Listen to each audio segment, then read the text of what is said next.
ما یه محله‌ای تو شهرمون بود که خیلی ها پا نمیذاشتن اونجا. تو اون محل من یه معلم بودم،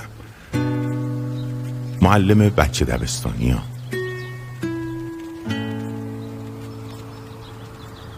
اونجا یه ایستگاه اتوبوسی بود که دیر به دیرم اتوبوس می اومد.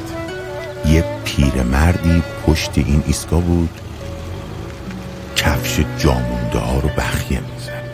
یه روز دوباره اتوبوس دیر کرد، خسته بودم، کلافه از اون محل، که یهو بی مقدمه بهم گفت منتظری پسر جون یا معطل؟ اون یه سوال ساده پرسید و من موندم، درمونده شدم، شرمسار. یه لیوان آب خنکم داد و من غرق شدم تو معنی انتظار.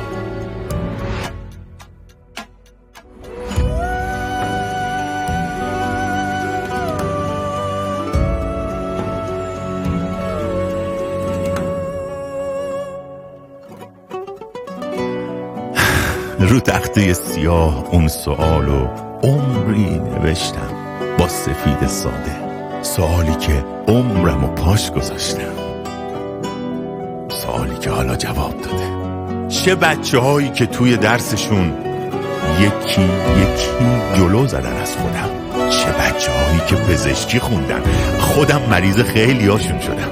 کی فکر میکرد یه روزی بچه شیعه صاحب یک کشور آزاد شه؟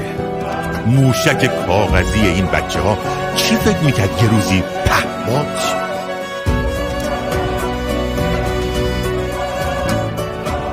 کی فکر میکرد یه بچه ابتدایی فکرای توی سرشو بسازه؟ کیف داره وقتی آدم ببینه پرچم کشورش در اهتزازه.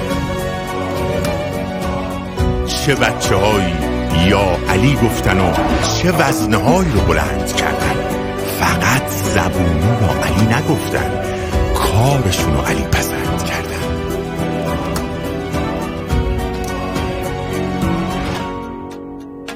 منتظر اونه که یه کار میکنه، اون که به قله است همیشه نگاهش.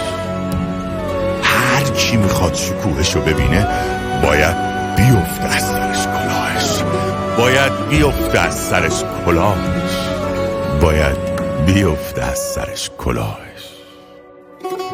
الهی شکر راضیم که 30 سال عمرمو صرف این بچه ها کردم، کاری نکردم براشون، من فقط از اول انتظار و معنا کردم.